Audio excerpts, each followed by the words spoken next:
नमस्ते दोस्तों, आइए पढ़ते हैं डॉक्टर भीमराव अंबेडकर द्वारा लिखा गया भाषण के रूप में यह पाठ श्रम विभाजन और जाति प्रथा। दोस्तों, इस पाठ में हम अभी 2 जुलाई 2020 को जो आपका क्वेश्चन पेपर होने वाला है हिंदी का, उसके लिए सबसे पहले इसका सारांश समझेंगे, इसके गद्यांश प्रमुख गद्यांशों को समझेंगे और प्रश्नोत्तर पर विचार करेंगे। देखिए, ये पाठ है, इसके बारे में शॉर्ट में हम ये जान लेते हैं कि डॉक्टर भीमराव अंबेडकर, जिन्होंने हमारे देश का संविधान बनाया, मात्र 65 इयर्स की एज तक उन्होंने जीवन जिया, लेकिन देश को संविधान दिया इसी कम उम्र में। उन्होंने एक भाषण दिया था जिसका नाम था एनिहिलेशन ऑफ कास्ट 1936 में। लल्लई सिंह नाम के यादव द्वारा इस भाषण का अनुवाद किया गया था। 2 प्रकरण थे, जाति भेद का उच्छेद। वो 2 प्रकरण हमको यहाँ 2 अलग अलग नामों से दिए जा रहे हैं, है ना। ये जो भाषण था, जाति पाति तोड़क मंडल था लाहौर में, उसका एक वार्षिक सम्मेलन हुआ था, उसके अध्यक्षीय भाषण के रूप में लिखा गया था। लेकिन क्रांतिकारी दृष्टि से जो आयोजक थे वो इस भाषण के प्रति सहमत नहीं थे, इसलिए वो सम्मेलन ही स्थगित हो गया और वहां पर ये भाषण बोला नहीं जा सका, पढ़ा नहीं जा सका। बाद में अंबेडकर ने उस भाषण को स्वतंत्र पुस्तिका के रूप में प्रकाशित करके उसका वितरण किया, जो बहुत लोकप्रिय हुई बाद में। उसमें उन्होंने 3 चीजें, समानता, स्वतंत्रता, बंधुता, इस पर उन्होंने आदर्श समाज के लिए बातें कही कि ये 3 चीज दुनिया की परिवर्तन की हर क्रांति में होती है, जो हमारे यहाँ इस पाठ में दी गई है। समानता, स्वतंत्रता और बंधुता, ये एक दूसरा चैप्टर है, मेरी कल्पना का आदर्श समाज, इसी का दूसरा भाग, उसमें हम पढ़ेंगे। आइए हम पाठ की शुरुआत करते हैं। श्रम विभाजन और जाति प्रथा। लेखक कहता है कि यह विडंबना की बात है कि इस युग में भी जातिवाद के पोषकों की कमी नहीं है। विडंबना मतलब इनकी ये भी, विडंबना का तात्पर्य क्या होता है कि ये अजीब सी बात है कि अविश्वसनीय बात है, या ऐसा लगता है कि सब कुछ शिक्षित होते हुए भी लोग जानबूझकर जो कर रहे हैं उसको हम विडंबना कहते हैं, कि इस युग में जातिवाद के पोषकों की कमी नहीं है। लोग आज भी जातिवाद की तरफदारी करते हैं और जातिवाद को बढ़ावा देते हैं। ये इस आधुनिक युग में हो रहा है, यह आश्चर्य है, यह लेखक की दृष्टि में विडंबना है। कैसे करते हैं? इसके पोषक का मतलब होता है जो जातिवाद को बढ़ावा देते हैं, इसे और मजबूत बनाते हैं। तो वो कई आधारों पर इसका समर्थन करते हैं। समर्थन का उनका एक आधार क्या है कि आधुनिक सभ्य समाज कार्य कुशलता के लिए श्रम विभाजन को जरूरी मानता है, और जाति प्रथा भी श्रम विभाजन का एक दूसरा रूप है, इसलिए इसमें कोई बुराई नहीं है। लेकिन वो ये भूल जाते हैं कि जब हम जाति प्रथा श्रम विभाजन को ध्यान में रख के करते हैं, तो ये केवल श्रम का विभाजन नहीं करती, ये श्रमिक का भी विभाजन कर देती है, और ये एक बहुत बुरी प्रथा बन जाती, कुप्रथा बन जाती है, क्योंकि इसका आधार जन्म होता है, इसका आधार कर्म नहीं होता। इस तर्क के संबंध में पहली बात तो यही आपत्तिजनक है कि जाति प्रथा श्रमिक का विभाजन कर देती है। देखो, श्रम विभाजन तो जरूरी है कि जिसके अंदर जो क्वालिटी है, जो गुण है, जो जिस कर्म को करने में श्रेष्ठ है, वो वही कर्म करे, इसमें कोई बुराई नहीं है। लेकिन इसको आप जाति बना के उसमें जन्म लेने वाले प्रत्येक उस पीढ़ी दर पीढ़ी को वही काम करना पड़े, प्रॉब्लम यहाँ पे, बुराई यहाँ पे, समस्या यहाँ है। और ये किसी भी समस्या या जो किसी भी सभ्य समाज में स्वीकार योग्य नहीं है। क्यों? क्योंकि किसी भी सभ्य समाज में श्रम विभाजन की व्यवस्था श्रमिकों का विभिन्न वर्गों में ऐसा अस्वाभाविक, है ना, अननेचुरल विभाजन नहीं करती है। भारत की जाति प्रथा तो की एक बड़ी विशेषता यह है कि ये श्रमिकों का न केवल अस्वाभाविक विभाजन करती है, बल्कि ये तो उन वर्गों को एक दूसरे से ऊंचा और नीचा करार दे देती है, क्योंकि इंसान को आपने एक को ऊंचा और एक को नीचा बना दिया, जबकि जन्म से सब लोग समान हैं, है ना। और ऐसा दुनिया के किसी भी समाज में नहीं पाया जाता जैसी जाति प्रथा का स्वरूप भारत के समाज में है। ये इस पैराग्राफ को हमने समझा कि कई बार आ जाता है परीक्षा में। हम इसके बाद देखते हैं जाति प्रथा को यदि हम श्रम का विभाजन मान लें, देखो पहले पैराग्राफ में दोस्तों सिंपल सा एक बार फिर देख लीजिए क्या बताया गया है कि जो जाति के आधार पर कार्य करने का विभाजन है, उसका आधार जो जाति प्रथा को बढ़ावा देने वाले लोग हैं वो तर्क ये देते हैं कि हमारा श्रमिक बहुत जरूरी है और श्रम का विभाजन बहुत जरूरी है कि अलग अलग प्रकार के लोग अलग अलग प्रकार का श्रम करें, इसलिए जाति प्रथा बनाई।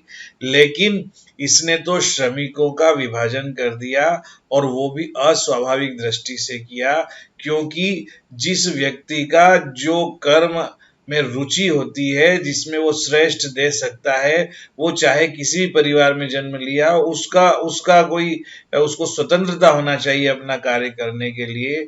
लेकिन यहाँ पर जो जाति प्रथा का हमारी की गई है भारतीय समाज में, उसमें कर्मों को भी किसी को श्रेष्ठ और किसी के कर्म को निम्न मान के ऊंच नीच का भाव पैदा कर दिया, इसलिए ये अस्वाभाविक विभाजन है।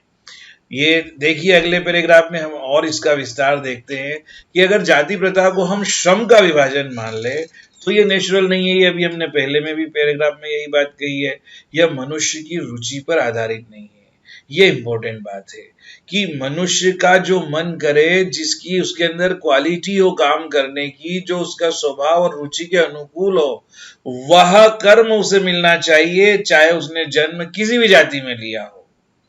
कुशल व्यक्ति या सक्षम श्रमिक समाज का निर्माण करने के लिए बहुत जरूरी है। अगर हमें कोई ट्रेंड और स्किल्ड पर्सन, कुशल व्यक्ति मतलब स्किल्ड पर्सन को अगर हमें बनाना है और सक्षम बनाना है, उसे कैपेबल बनाना है, ऐसे समाज का निर्माण करना है जो समाज की उन्नति के लिए जरूरत है, तो हम इंसान जो व्यक्ति है उनकी कैपेबिलिटी, उनकी क्षमता को इस लिमिट तक, हम इस सीमा तक विकसित करें जिससे वो अपना पेशा और अपना काम का चुनाव खुद कर सके, है ना। वो कौन सा काम करेगा, उसकी रुचि किस में है, इसका चुनाव हर इंसान के ऊपर छोड़ देना चाहिए। न कि तुम सोनी जाति के हो तो तुम सुनार का काम करोगे, और तुम टेलर में जन्मे हो तो तुम टेलरिंग का ही करते रहोगे, और अगर तुम किसी और कास्ट में जन्मते हो तो तुम मोची का ही काम करते रहोगे, और फिर आपके काम को नीचा बता देंगे और एक के काम को श्रेष्ठ बता देंगे। यह बहुत गलत है। इसमें काफी परिवर्तन हुआ है, लेकिन आज भी हमारे देश में जाति प्रथा का समर्थन करने वाले लोगों की कमी नहीं है। इस सिद्धांत के विपरीत जाति प्रथा का दूषित सिद्धांत क्या है कि मनुष्य के प्रशिक्षण और उसकी निजी क्षमता का तो विचार ही नहीं करते हैं। भाई जाति प्रथा है और जाति प्रथा के हिसाब से आपने काम बांट दिया, तो कोई काम करने के लिए ट्रेनिंग भी तो देना होती है, प्रशिक्षण भी तो होता है, और ये भी तो देखा जाता है कि उसके अंदर क्वालिटी क्या है। उसके अंदर क्वालिटी नहीं है, उसकी क्षमता नहीं है, कैपेबिलिटी नहीं है, और आपने सौंप दिया कि ये तो पंडित का लड़का है तो पंडिता ही करेगा, चाहे उसे एक भी श्लोक ढंग से पढ़ना नहीं आता हो। तो ऐसी सिचुएशन में आप कैसे उसे श्रेष्ठ मानेंगे। और कोई मान लीजिए किसी अदर कास्ट का व्यक्ति बहुत अच्छे से शास्त्र का ज्ञान रखता है, तो आप उसको कि ये तो नीची जाति का ये काम कर नहीं सकता, इसलिए उस पर रोक लगा दें, तो ये गलत है। इस पर काफी कुछ हमारे देश में परिवर्तन हुआ है, लेकिन आज भी शहरों की अपेक्षा गांव में तो आज भी बहुत ज्यादा जाति प्रथा का दूषित स्वरूप देखने को मिलता है। और दूसरे दृष्टिकोण जैसे माता पिता का सामाजिक स्तर क्या है, पहले से ही, अर्थात अब बच्चा पैदा नहीं हुआ, गर्भ धारण के समय से ही हमने उसका पेशा उसका निर्धारित कर दिया कि इसका प्रोफेशन तो यही रहेगा। यह हमारे देश की जाति प्रथा की बुराई है। हालांकि देश का संविधान इसे मान्यता नहीं देता, लेकिन ये निबंध जो है डॉक्टर अंबेडकर द्वारा लिखा गया 1936 में, आज इसको काफी करीब 80 ईयर से ज्यादा 84 ईयर हो गए हैं, लेकिन फिर भी इसकी कई बातें हैं जो आज भी हमारे समाज में है। जाति प्रथा को जाति प्रथा जो है इस पेशे का दोषपूर्ण पूर्व निर्धारण करती है। इसके साथ ही ये मनुष्य को जिंदगी भर के लिए एक पेशे में बांध देती है। भले ही पेशा चाहे कैसा हो और वो काम करने वाले के लिए, श्रमिक के लिए उसकी रुचि के अनुकूल नहीं हो, अपर्याप्त भी हो, भले ही वो भूखों मर जाए, भले उसको रोजगार उस काम में नहीं मिले, बेरोजगार हो जाए, है ना, लेकिन उसको उसी काम में मजबूर कर देना, यह इस जाति प्रथा का सबसे बड़ा दोष है दोस्तों। अभी हमने कोरोना की महामारी के समय में देखा कि जो लोग शेविंग करने वाले हैं, जो लोग कटिंग करने वाले हैं, जिन्होंने अपनी जाति के अनुसार ही अपना काम धंधा अपनाया, उनका काम धंधा कोरोना के समय, क्योंकि उनके पास जिनको और कुछ आता नहीं था, वो सब बेरोजगार हो गए। अगर उनके अंदर और कोई क्वालिटी होती तो निश्चित रूप से बेरोजगारी का मुंह उनको नहीं देखना पड़ता। तो जब जाति प्रथा में किसी जाति में हम किसी व्यक्ति के रोजगार को बांध देते हैं, तो कई बार भूखमरी का दिन भी उसे देखना पड़ सकता है। इस प्रकार मनुष्य को फिर अपना पेशा बदलने की जरूरत पड़ेगी, और चूंकि रोजगार नहीं रहेगा तो फिर वो धंधा बदलेगा। और यदि प्रतिकूल अपोजिट सिचुएशन में भी मनुष्य को पेशा बदलने की स्वतंत्रता न हो, तो इसके लिए भूखों मरने के अलावा क्या रह जाता है। हिंदू धर्म की जाति प्रथा किसी भी व्यक्ति को ऐसा पेशा चुनने की अनुमति नहीं देती है जो उसका पैतृक पेशा ना हो, भले ही वह उसमें पारंगत हो। इस प्रकार पेशा परिवर्तन की अनुमति न देकर जाति प्रथा भारत में बेरोजगारी का एक बड़ा कारण बनी हुई है। आज भी ऐसा है दोस्तों, शहरों में नहीं है, बहुत सारी मात्रा में नहीं है, लेकिन आप बताइए आज भी हमारे देश में क्या कोई ब्राह्मण का लड़का हेयर कटिंग का काम करेगा? सवाल ही नहीं उठता, कर ही नहीं सकता।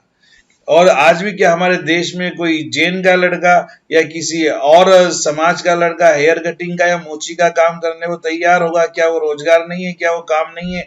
लेकिन नहीं, हाँ, लेकिन शर्मा जी है, त्रिवेदी जी है, वो शर्मा शू स्टोर खोल सकते हैं, त्रिवेदी शू स्टोर खोल सकते हैं, और बड़े शान से लोगों को पैरों में जूते पहना सकते हैं बाटा कंपनी के, क्योंकि वहां पर उन्हें लाखों रुपए मिलते हैं और लाखों की आय होती है।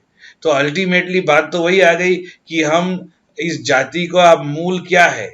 जहां व्यक्ति को ऊंच नीच करना हो, जहां उसे पैसे कमाना हो, जहां अपना लाभ करना हो, खुद को श्रेष्ठ और दूसरे को नीच दिखाना हो, वहां लोग आज भी जाति प्रथा का समर्थन करते हैं और दूसरों की जाति को नीचा बताते हैं। लेकिन जहां उनको खूब पैसा आ रहा हो तो वहां जाति नहीं देखेंगे, मोची का काम नहीं करेंगे, लेकिन Trivedi shoe store, Sharma shoe store, ये नाम बोल रहा हूं मैं, किसी को देखा नहीं है लेकिन मिल जाते हैं कई जगह। तो डेफिनेटली फिर हम वो धंधा क्यों अपनाते हैं। इसलिए कहीं ना कहीं ये जो हमारे देश में जो जाति प्रथा है एक बहुत बड़ा दोष है। इसीलिए हम देखते हैं कि श्रम विभाजन की दृष्टि से भी जो जाति प्रथा गंभीर दोषों से युक्त है। जाति प्रथा का श्रम विभाजन मनुष्य की स्वेच्छा पर कभी भी निर्भर नहीं करता। मनुष्य की व्यक्तिगत भावना, व्यक्तिगत रुचि का इसमें कोई स्थान नहीं रहता, है ना। पूर्व लेख ही इसका आधार है। इस आधार पर हमें स्वीकार करना पड़ेगा कि आज के उद्योगों में गरीबी और उत्पीड़न इतनी बड़ी समस्या नहीं है, कि बहुत से लोग निर्धारित काम को अरुचि के साथ केवल विवशतावश करते हैं।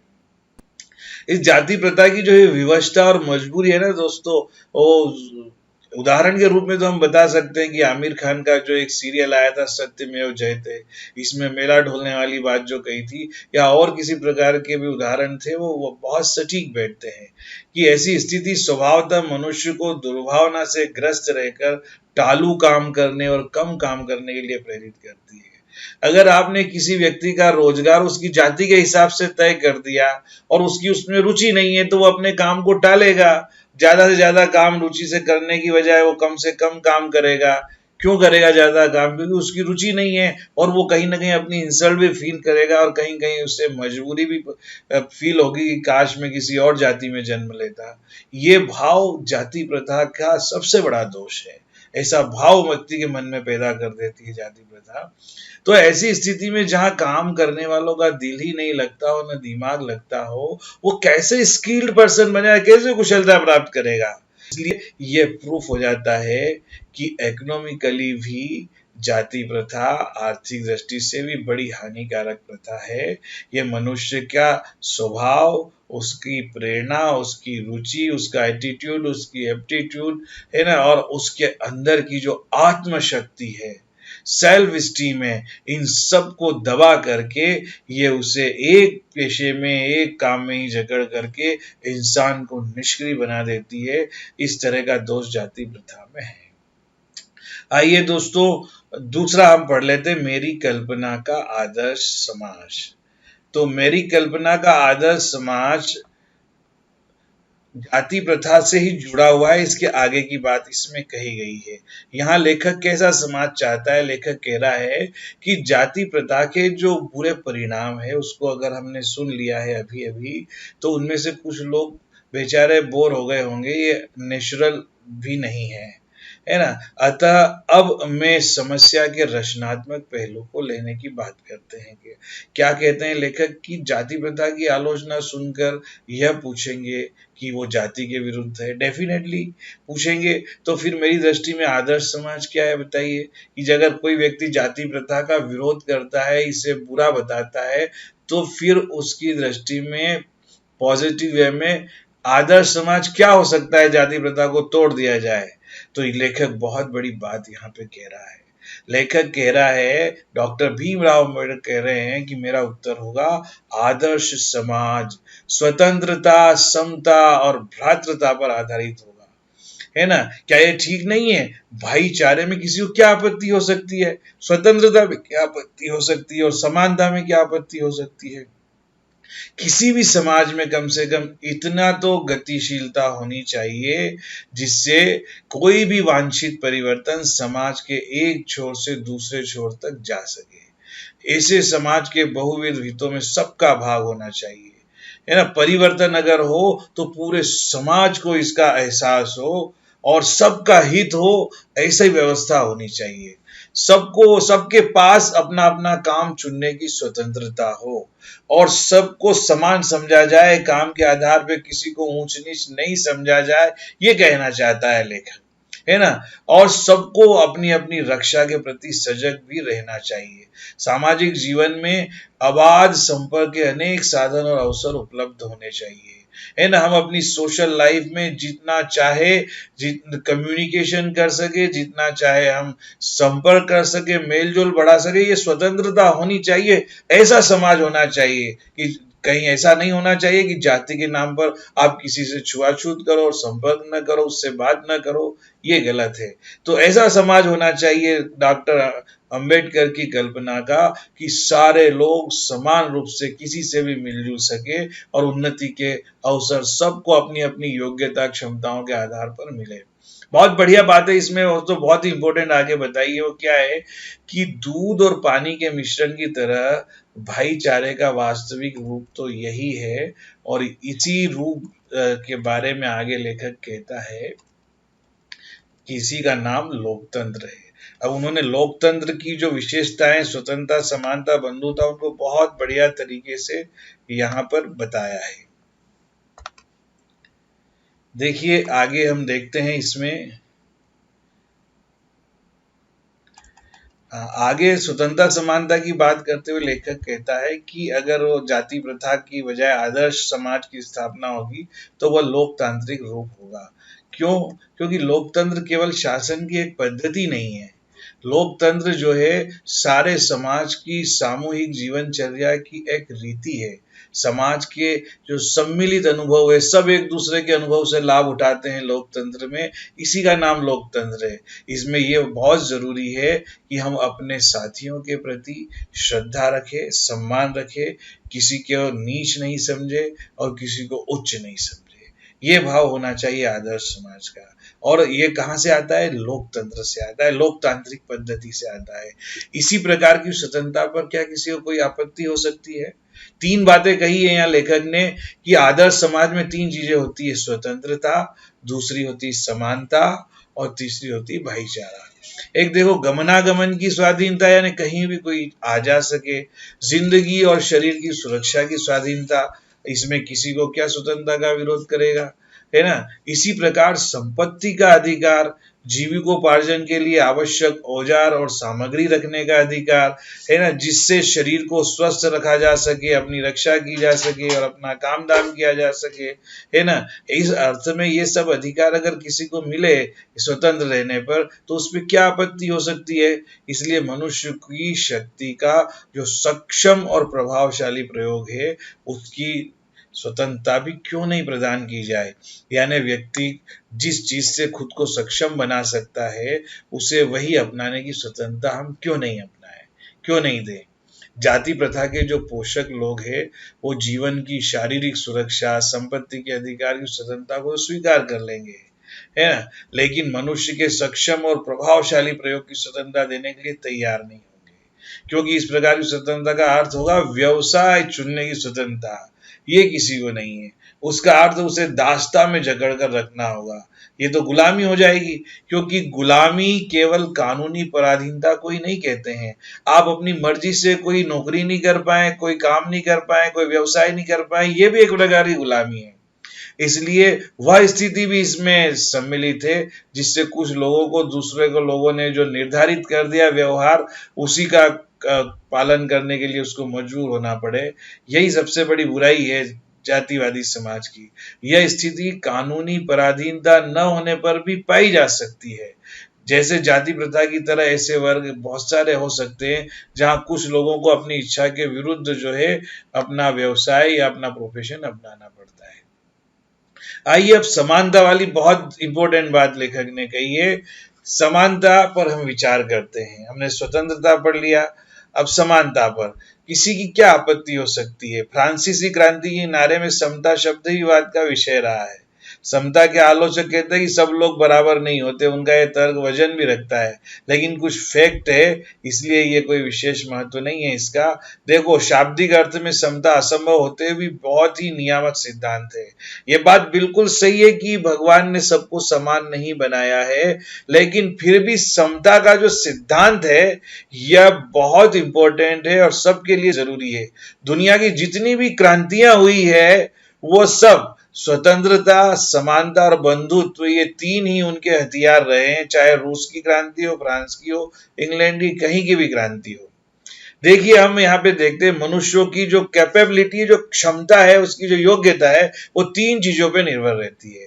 एक तो ये कि वो शारीरिक कौन से खानदान में, कौन से वंश में वो पैदा हुआ है ना। अगर वो अरबपति खानदान में पैदा हुआ है जहां जमाने की सुविधाएं हैं, तो ये उसको जन्म से ही मिला है, ठीक है, ये उसकी कैपेबिलिटी मिली है। दूसरा, सामाजिक उत्तराधिकार, है ना, उसको विरासत में अपने वंश से क्या मिला और उसके समाज में क्या मिला, और उसको कौन से समाज और कौन सी परंपरा वो मानने वाले माता पिता के घर में उसने जन्म लिया, है ना, उसकी एजुकेशन और उसका वैज्ञानिक ज्ञान का अर्जन, ये सारी उपलब्धियां जिनके कारण सभ्य समाज जंगली लोगों की अपेक्षा विशिष्टता प्राप्त करता है। और अंत में मनुष्य के खुद के प्रयत्न, है ना। तो कितनी बढ़िया बात है कि दो चीज तो हो सकता है कि व्यक्ति को अपने विरासत में मिले, लेकिन खुद के प्रयत्न तो इंसान के हाथ में है ना। वो प्रयत्न करने से हम उसको कैसे रोक सकते हैं। अगर हमें समानता देना है तो मनुष्य को अपनी कोशिश से आगे बढ़ने के लिए उसे स्वतंत्रता देना पड़ेगी। इन तीनों दृष्टियों से निसंदेह मनुष्य समान नहीं होते।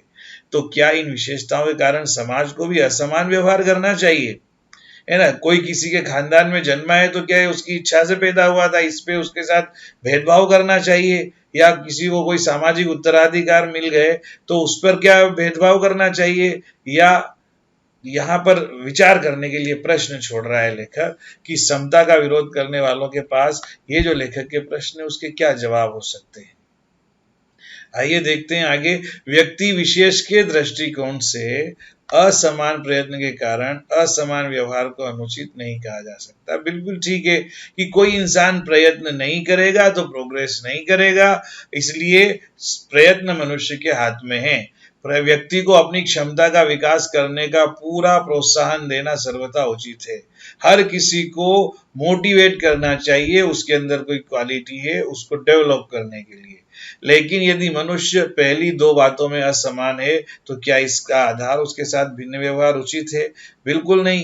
कोई वंश परंपरा में जन्म लिया है उसने ऊंचा नीचा, तो उसके साथ भेदभाव नहीं करना चाहिए। सामाजिक उत्तराधिकार मिला या नहीं मिला तो भी भेदभाव नहीं करना चाहिए। लेकिन अगर उसने खुद ने मेहनत नहीं की, कोशिश नहीं की आगे बढ़ने के लिए, तब उसके साथ बिल्कुल जो है व्यवहार में भिन्नता आएगी। उत्तम व्यवहार के हक की प्रतियोगिता में वे लोग निश्चय ही बाजी मार ले जाएंगे जिनको उत्तम कुल, शिक्षा, पारिवारिक ख्याति, पैतृक संपदा, इन सब का लाभ मिला है ना। देखो चाहे लोग प्रयत्न करें या न करें, अगर व्यवहार को हम इसके जन्म के आधार पर देंगे, तो जो लोग बहुत अच्छे कुल में पैदा हुए हैं, सो कॉल्ड पर्सन है, और उनकी एजुकेशन और शिक्षा दीक्षा की सब सुविधाएं उनको मिली है, और बहुत कुछ विरासत में उनको व्यवसाय प्रतिष्ठा सब कुछ मिला है, तो वो तो सबसे श्रेष्ठ माने जाएंगे अगर इसी के आधार पर व्यक्ति का मूल्यांकन किया तो, है ना। क्योंकि ये सुविधा संपन्नों के पक्ष में निर्णय, फिर तो पक्षपात हो जाएगा।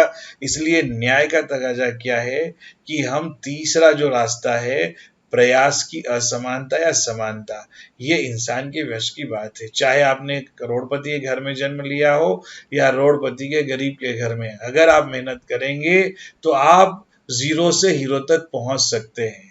इसलिए ये बहुत जरूरी है कि पहले दो आधारों मनुष्य के वश में नहीं है। मनुष्य के वश में क्या है? प्रयत्न करना, मेहनत करना और आगे बढ़ना। इसलिए समाज यदि अपने सदस्यों को अधिकतम उपयोगिता देना चाहता है, तो ये जरूरी है कि समाज के सदस्यों को जन्म से ही, पहले से ही उसको समान अवसर और उसको समान व्यवहार उपलब्ध कराया जाए, तभी समता का औचित्य होगा। और केवल इतना ही नहीं है, आगे और भी बात इसमें जरूरी है। वो क्या है कि एक बेचारा राजनीतिज्ञ पुरुष है, वो नेता है, बहुत बड़ा नेता है, उसके पब्लिक जो है, मान लो 20-25 लाख पब्लिक ने उसको चुनाव में जिताया है, तो उसके पास इतना नहीं है, टाइम ही नहीं है कि 25 लाख लोगों से वो पर्सनली बात कर सके और 25 लाख लोगों के बारे में वो पर्सनली जानकारी रख सके। ये पॉसिबल नहीं है, संभव नहीं है। इसलिए वो सबकी अलग अलग आवश्यकताओं और क्षमताओं के आधार पर वांछित व्यवहार अलग अलग कर सके, ऐसा संभव नहीं है ना। तो और वैसे भी उस आवश्यकता और क्षमताओं के आधार पर अलग अलग व्यवहार करना कितना भी आवश्यक और औचित्यपूर्ण क्यों ना हो, मानवता के दृष्टिकोण से समाज दो वर्गों और श्रेणियों में हम नहीं बांट सकते। ऐसी सिचुएशन में क्या होगा? राजनीतिज्ञ को अपना व्यवहार और एक व्यवहार सिद्धांत की जरूरत रहती है, और वो सिद्धांत क्या होता है? सारे मनुष्यों के साथ समान व्यवहार किया जाए, है ना। जब कोई कानून बनाया जाता है संसद में, तो वह समानता को ध्यान में रखकर ही बनाया जाता है। राजनीतिक यह व्यवहार इसलिए नहीं करता कि सब लोग समान होते, बल्कि इसलिए कि वर्गीकरण और श्रेणीकरण इससे संभव हो जाता है।